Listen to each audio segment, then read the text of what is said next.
اہل سنت والجماعت احناف دیوبند سے تعلق رکھنے والے غیور مسلمانوں، میرے پیغمبر کے دور میں جو میرے پیغمبر سے ملے ہیں ان کے 3 طبقے بنے ہیں۔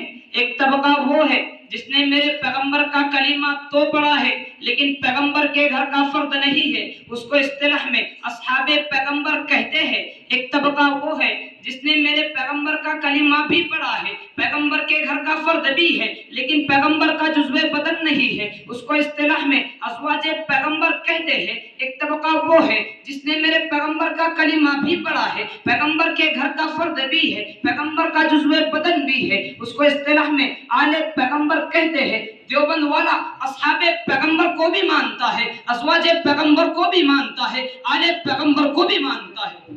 ان سب کے بارے میں قرآن کریم کہتا ہے ان اللہ اشترى من المؤمنین انفسهم واموالهم بان لهم الجنہ، کہ رب کعبہ نے اصحاب پیغمبر کو، ازواج پیغمبر کو، آل پیغمبر کو جنت کے بدلے خرید لیا۔ وصف کیا ہے کہ انہیں جنت کے بدلے خریدا جا رہا ہے۔ رب کعبہ اس آیت کے اگلے ٹکڑے میں کہتا ہے یقاتلون فی سبیل اللہ فیقتلون ویقتلون، یہ اللہ کے راستے میں اللہ کی دشمنوں کی جان لینے کے لیے جاتے ہیں، لیکن اگر جان لیتے ہوئے جان دینی پڑ جائے تو یہ خدا کے لیے جان دے بھی دیتے ہیں۔ ان کو یاران پیغمبر کہتے ہیں، ان کو اصحاب پیغمبر کہتے ہیں۔ یہی وہ صحابہ ہے جنہوں نے جمال محمد کا دیدار کیا ہے، یہی وہ صحابہ ہے جس نے رب کا دین پوری دنیا میں پھیلایا ہے، یہی وہ صحابہ ہے جو میرے پیغمبر کی ہر حالت کے گواہ بنے ہیں۔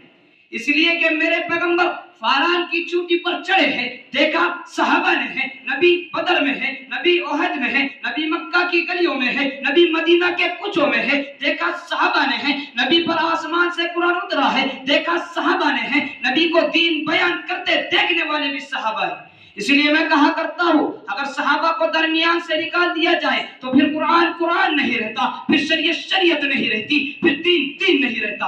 پتہ یہ چلا کہ صحابہ کو ماننا، ان کی تعظیم کرنا یہ عین ایمان ہے، دین کا اہم ترین حصہ ہے۔ لیکن افسوس آج یہ ہوتا ہے کہ بے ایمان سوشل میڈیا پر بیٹھ کر صحابہ پر تبرک کرتے ہوئے کہتا ہے کہ صحابہ ایمان والے نہیں تھے۔ نعوذ باللہ، صحابہ سب کے سب مرتد ہو گئے تھے، صرف 4 صحابہ باقی رہے تھے۔ کائنات کے لوگوں سنو، رب کعبہ کی قسم، اگر صحابہ ایمان والے نہیں تھے پھر میں کہا کرتا ہوں دنیا میں کوئی ایمان والا نہیں بلکہ ایمان کا وجود ہی نہیں۔ وہ تاریخ کی بات کرتا ہے کہ تاریخ میں فلاں صحابی نے یوں کیا، فلاں صحابی نے یوں کیا۔ اگر وہ تاریخ میرے پیغمبر کے یاروں کی تعظیم کرتی ہے تو ابو بکر اسی تاریخ کو سینے سے لگاتا ہے، پلکوں پہ سجاتا ہے۔ لیکن اگر یہ تاریخ میرے پیغمبر کے یاروں کی شان میں گستاخی کرے، اصحاب پیغمبر کی گستاخی کرے، تو ایسی تاریخ کو میں جوتے کی نوک پر رکھ کر اڑانے کا ارادہ رکھتا ہوں۔ میں نہیں مانتا ایسی تاریخ کو جو اصحاب پیغمبر کو نہ مانے، میں نہیں مانتا ایسی تاریخ کو جو صدیق اکبر کو نہ مانے، میں نہیں مانتا ایسی تاریخ کو جو فاروق اعظم کو نہ مانے۔ دیوبند والا اسے مانتا ہے جو صحابہ کو مانتا ہے، جو صحابہ کو نہ مانے دیوبند والا اسے نہیں مانتا۔ اس لیے کہ رب محمد نے قرآن کریم میں رضی اللہ عنہم ورضوان کہہ کر بتا دیا، او کائنات کے لوگوں، او دنیا والوں، میرے پیغمبر کے صحابہ پر کیچڑ مت پھینکنا، اس لیے کہ میرے پیغمبر کے صحابہ کو خدا کی رضا کی سند دنیا ہی میں مل چکی ہے۔ اس لیے کہ میرے پیغمبر کے صحابہ سب کے سب جنتی ہیں۔ اس کے بعد بھی اگر کوئی یہ کہتا ہے کہ ابو بکر جنتی نہیں، عمر جنتی نہیں، خدا کی قسم کھا کر کہتا ہوں پھر جنتی نہیں بلکہ جنت کا وجود ہی نہیں۔ اس لیے کائنات کے بدترین لوگوں، میرے پیغمبر کے صحابہ پر تبرہ بازی چھوڑ دو، ورنہ ہم غلامان صحابہ کا دفاع کرتے ہوئے انشاءاللہ تمہیں نشانہ بنائیں گے۔ اس لیے اپنے ایمان کی حفاظت چاہتے ہو، جنت کے طالب ہو تو مجھے کہنے دو، لے شوق سے نام صحابہ کا، کر چرچا عام صحابہ کا، اگر تو طالب ہے جنت کا پھر تھام پلہ صحابہ کا، وما علینا الا البلاغ۔